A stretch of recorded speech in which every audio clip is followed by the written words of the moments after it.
I'm glad you told me you were straight. I've had that most people wouldn't tell me that, so I am grateful.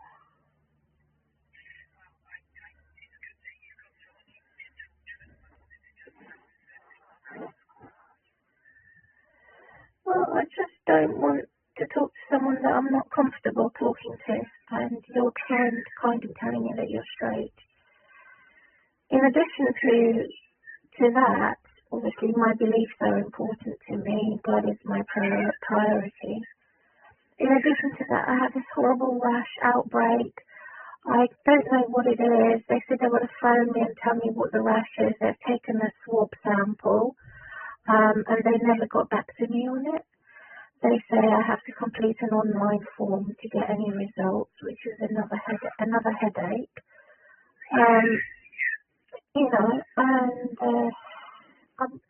I just don't want to be in front of the computer 24/7. They're continually making problems all over around me.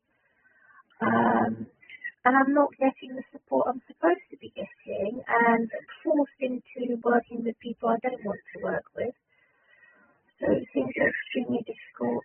In addition to this rash, like I had it in some places last week, now it's all over me, on my legs, on my back, on my chest, in my armpits. And I don't know what it is. I don't know what it is. Pardon?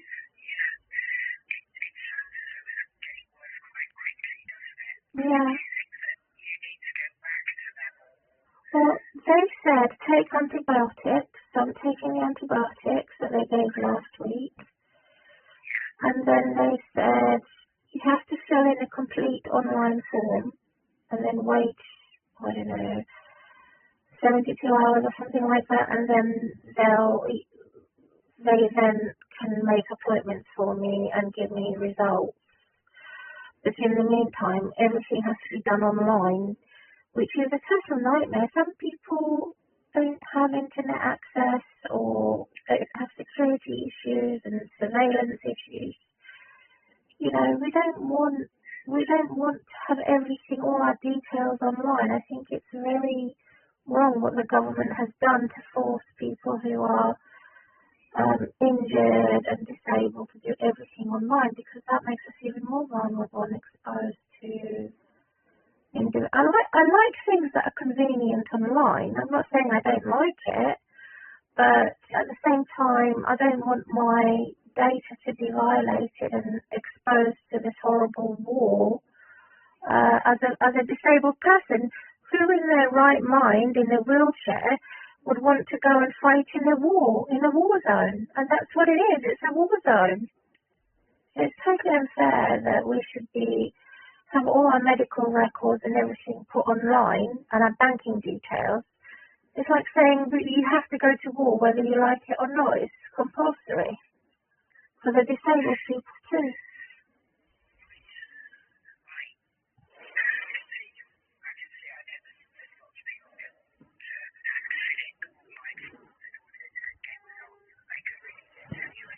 Exactly. I mean, the government gets hacked, and so what makes us assume that we're not hacked too?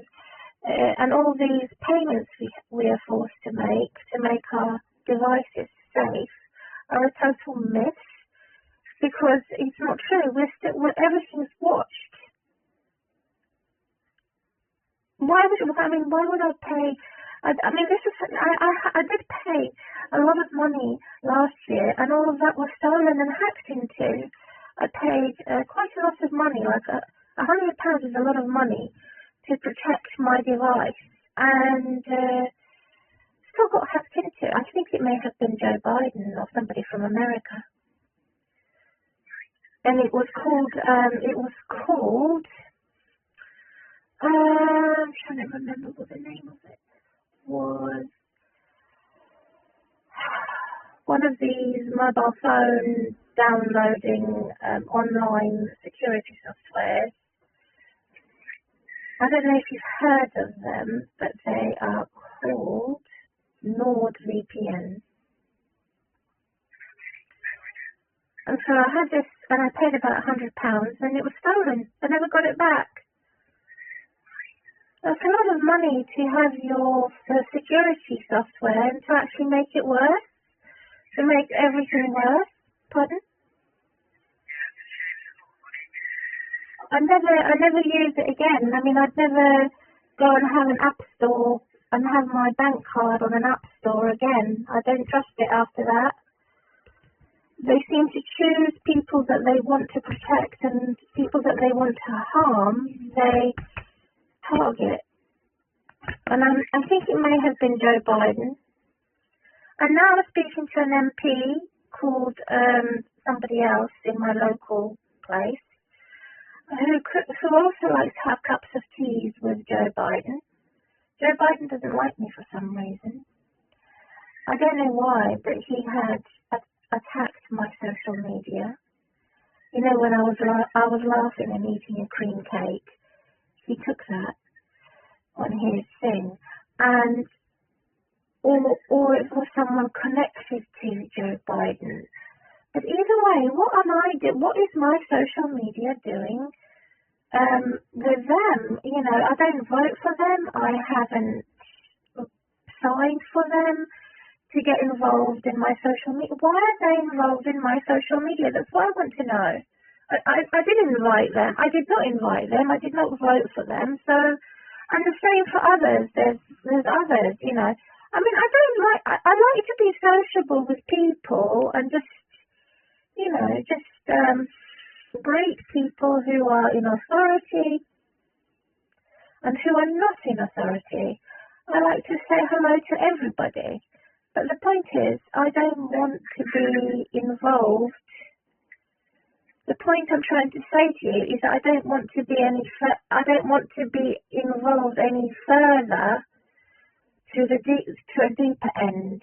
You know, for them to know my address, my telephone number, my contact details. I think that's totally unfair and unreasonable and abusive.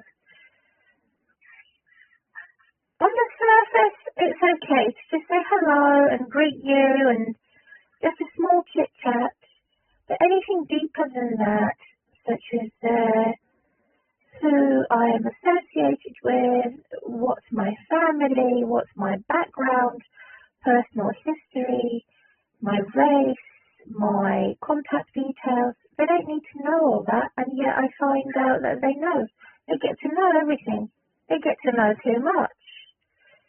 So some of my relatives have died this year. My auntie in Cambridge.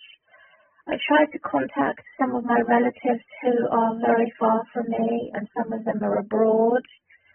I did not expect to have these authorities jump on me and cause this problem. I had no idea. If I had been pre-warned by somebody, if somebody had told me the dangers, I would have never used YouTube and I would have never used Facebook. But it's too late now. The damage has been done.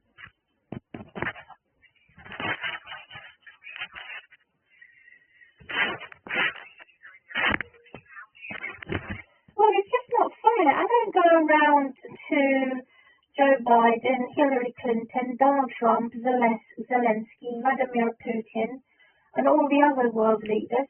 I don't go I don't go to them and say, "What's your home address? Where is your toilet? What is your dining room? What is your middle name?" And all of these personal things. I don't go to them and ask them these questions. So it's very unfair how it is so far. I have nothing to do with politics. I've never voted in all my life. I'm registered to vote, but I will not vote until things improve. So far, things are not improving. Online safety. They talk about Online Safety Act, but they don't practice what they preach, unfortunately.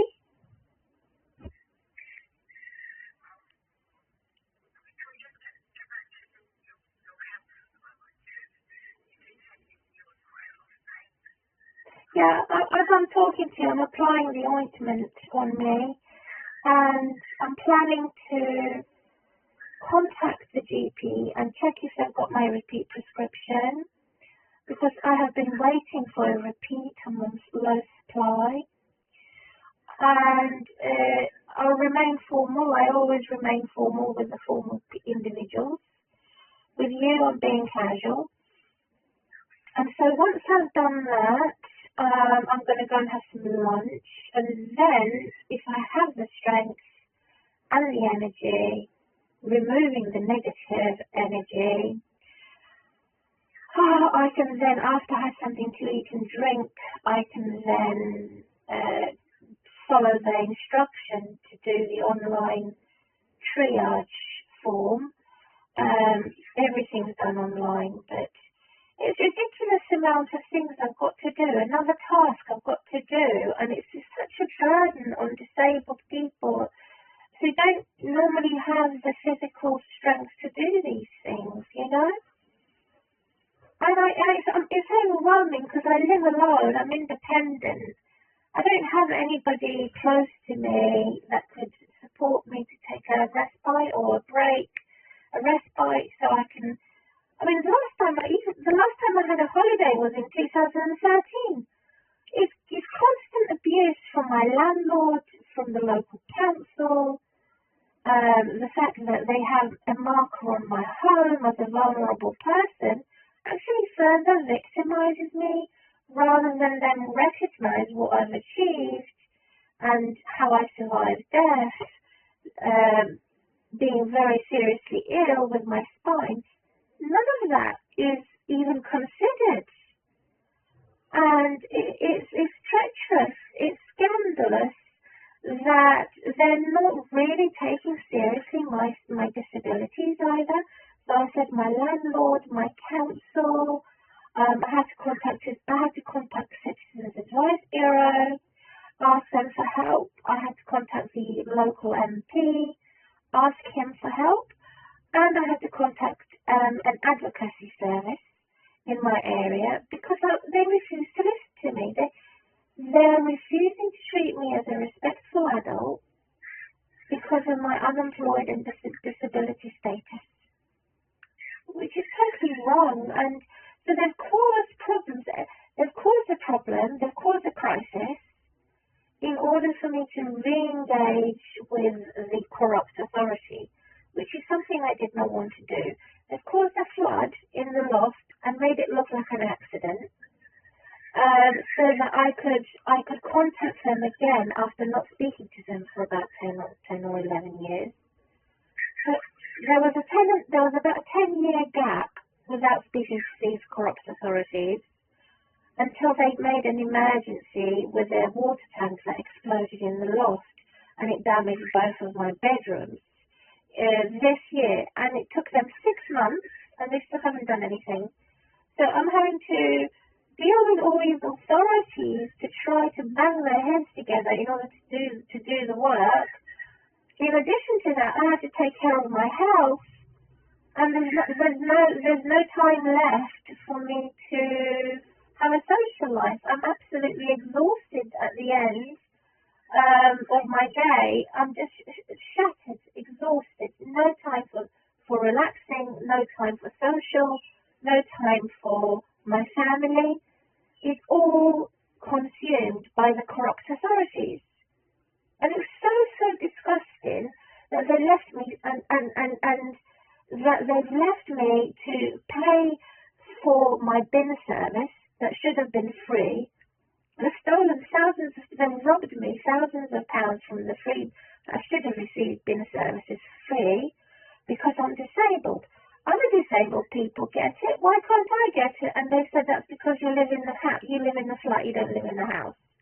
So they always find an excuse. They always blame me, blame my circumstances, or shame me, shame my circumstances and status quo. And I'm just sick to the teeth of them.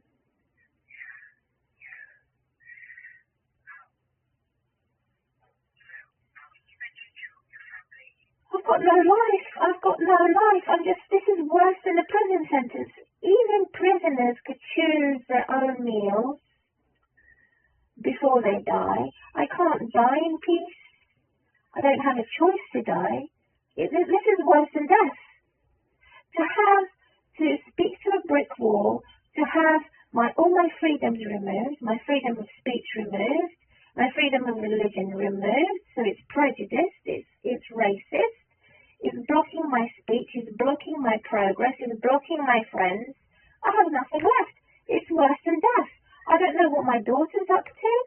She's gone to university. She can't be bothered to contact me because she feels neglected because of my ill health. The doctors are not helping me. I have to chase the doctors to help me. And it's like taking one step forward, 10 steps backwards. I have no time left for my family. I have no time left for my friends or making new friends. All of that has been utterly consumed and destroyed by the enemy, who is currently making it seem like it's an accident that the water tank exploded. I don't believe it is for 1 second. It's all designed so that they can reinstate and reintroduce after 10-year gap the same old bullies to come back knocking on my door. And she asked me, do you need safeguarding? No, I don't. This is not right. This is not appropriate. I don't need safeguarding. I don't take drugs. I don't do prostitution. I'm not severely elderly and senile and with dementia. Why would I need safeguarding? For no reason. Why? And then she said, well, I just wanted to check up on you, this bully.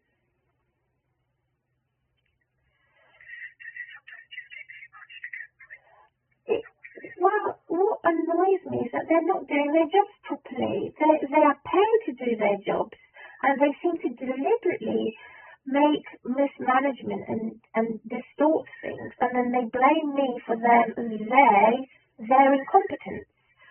So they can be competent, and they can be a professional presentation, but only to the people that they cherry pick, only to the people that they like.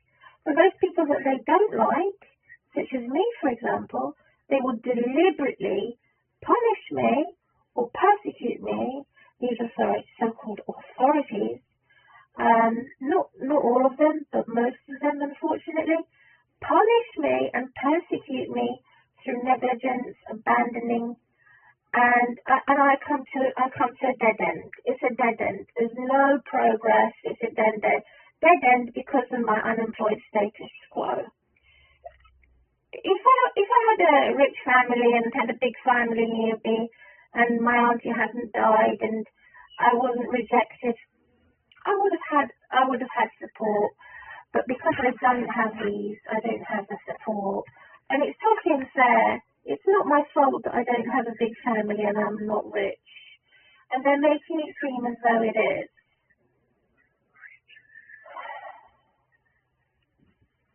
And they think they target me. I don't want to be categorized as a vulnerable. I don't want to be categorized as a vulnerable person. I've survived a lot. And I don't deserve to be categorized as a vulnerable person, because it opens doors for bad opportunists and predators to target me for abuse. Like, for example, I subscribe to a man called Sam Vaknin on YouTube, which I found interesting as a professor. But what I didn't realise is that he is a multi-billionaire and he gets to chit-chat casually with my bullies.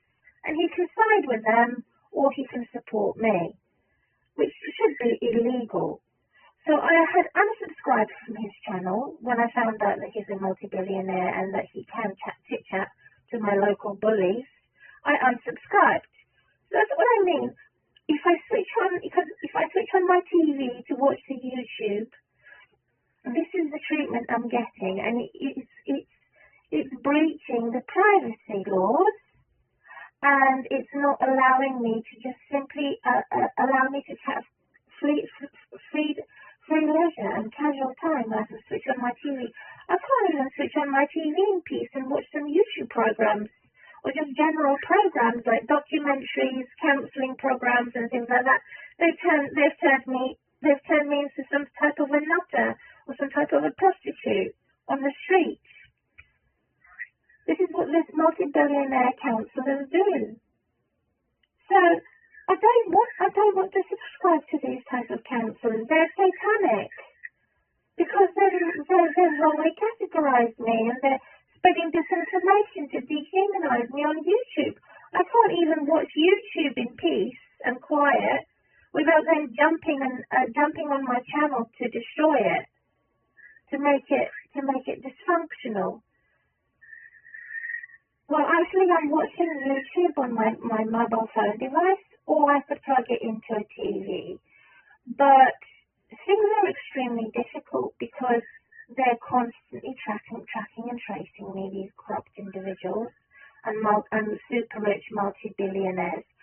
And it's a power of abuse. It's a struggle to how can I put it? How can I explain it?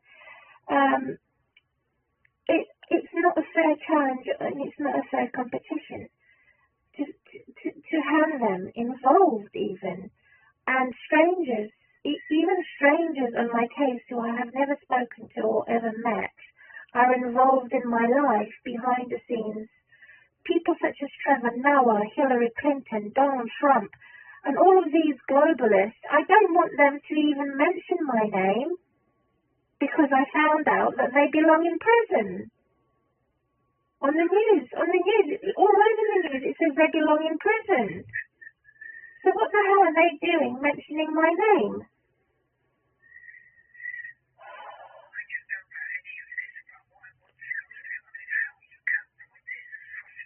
Well, I want to be able to relax by switching on the YouTube to play some music. However, while I'm playing the music, they're stealing all my data and attacking my phone. Through the police force, through the corrupt police, who then steal my address book, steal my location and pass it over to somebody to stab me in the street. I don't trust the police anymore. I don't trust anybody on YouTube. They're all criminals as far as I'm concerned. I've lost that trust, and the only way I could cope with it, to answer your question, is not to give up, because I haven't come this far to give up. I'm going to carry on behaving as normally as I possibly can, and ignore their abnormal comments and remarks, and not put any. I don't put any comments. I haven't put any comments on this Zanzak bin now. I'm unsubscribed. I reported him and had not put any comments on his channel. But they are so entitled because of their status quo that they think that they are above the law. They are above the law.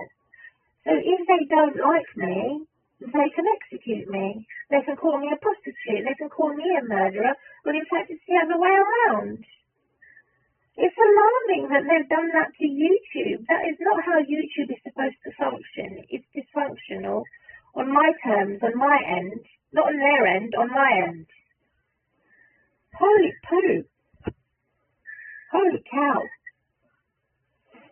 So they're telling me how they're winning is stop using the internet, stop using YouTube for listening to music and educating yourself. You can't have email, you can't have a camera, you can't have a keyboard, you can't have a spell check. You can't have an AI assistant to assist you in how to make a formal letter in clarification. You can't listen to music. You can't listen to counsellors on YouTube who are super rich. You can't make a new friend who wants to maybe be a pen friend to start off with as a pen friend. You have to be a criminal in order to be successful, and all this nonsense. It's just.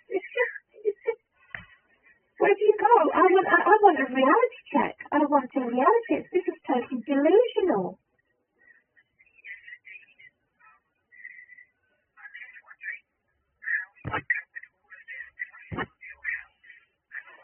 Yeah. They would win if I suddenly stopped using the internet and gotten rid of the data for the internet. But it's a cyber attack. No, but I have to go on using my internet. How am I going to buy my food? How am I going to buy my medicine? How am I going to make an appointment with my GP without the internet? I can't. So at the same time, they're violating my phone device, my privacy. These corrupt foreign individuals who are foreigners, attacking, or if not attacking, they're attached. They're invisibly attached on my thing. So you know how you have a share button on there and you put it on a playlist? If I unlocked it, they punish me. If I make it public, they want to privatize. And I'm saying, well, how am I going to make new friends in my own community, as a Christian community, and investigate and learn and be open to observation? Why do I have to lock my playlist? I've locked most of my playlists. I only left open 2 of them in hope to find something to talk about and to be on the same wavelength, to be on the same page, to find someone who is like-minded, and to stay with my Christian community. So I've left 2 of them open, which is a playlist that is shared in the public. But they want to punish me for doing that.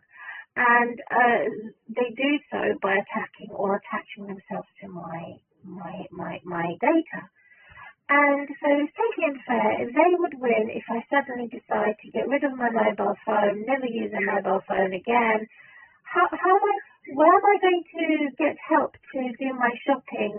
I can't lift anything heavy, and I can't contact a family member to do it for me. So it's a dead end everywhere I turn.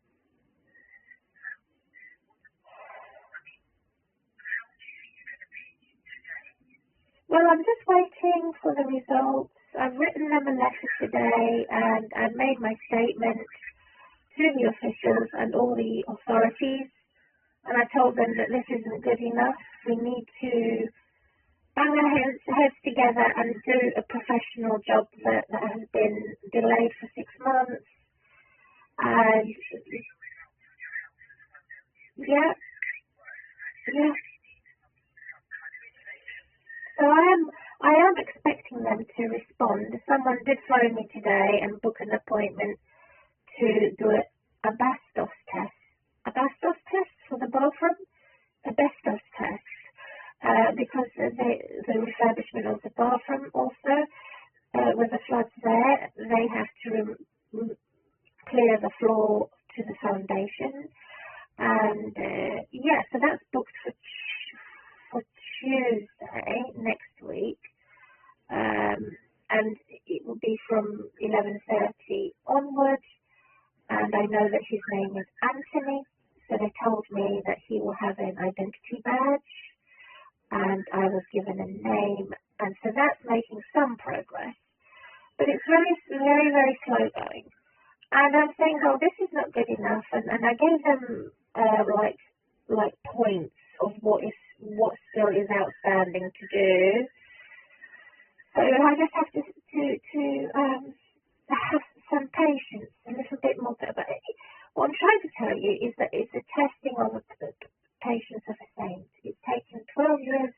12 years is a very long time to suffer like this, and they've caused it. They've deliberately caused the suffering.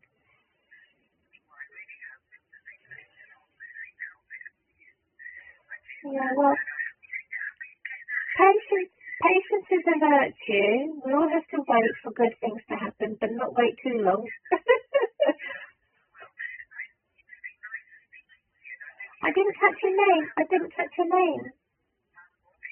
Robin. Where's that from? I'm near London. Where are you near, Robin? Southwest. So is that near Birmingham or Black? No. Oh, Cornwall. Devon and Cornwall. Which one's your favourite out of those global leaders? Do you have a favourite global leader? I like the way you say I'm afraid. Yeah, it is scary. It is scary because what I see on the news, most of them seem to have a crime against humanity, and then all of a sudden I find them around me. So it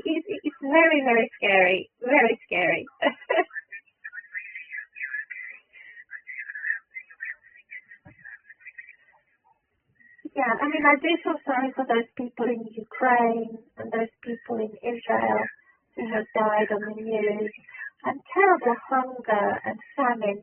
There's no need for that. We all have plenty of resources and to stop that war, but the problem is it's not good enough. They delayed it. They delayed stopping the war, and this is all from some big fat cat to get richer. Why are they getting richer on our suffering? That's what I want to know.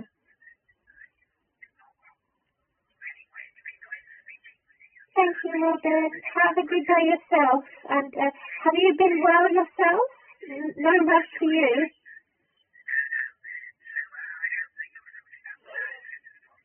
It stings like stinging nettles on my skin, but sometimes it feels like a thorn. Like, you know, if you've ever been cut by a rose thorn or paper cut, it feels like that. Mm.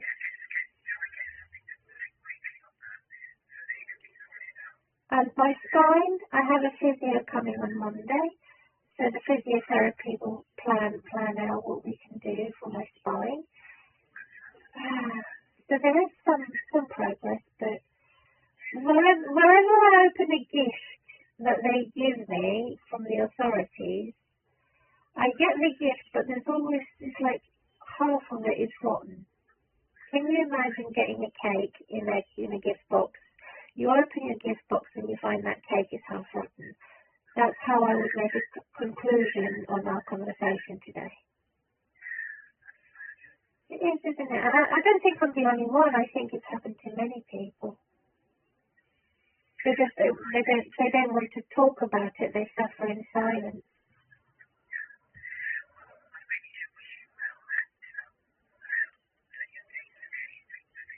Thank you. Thank you. Take care. Bye-bye. Bye.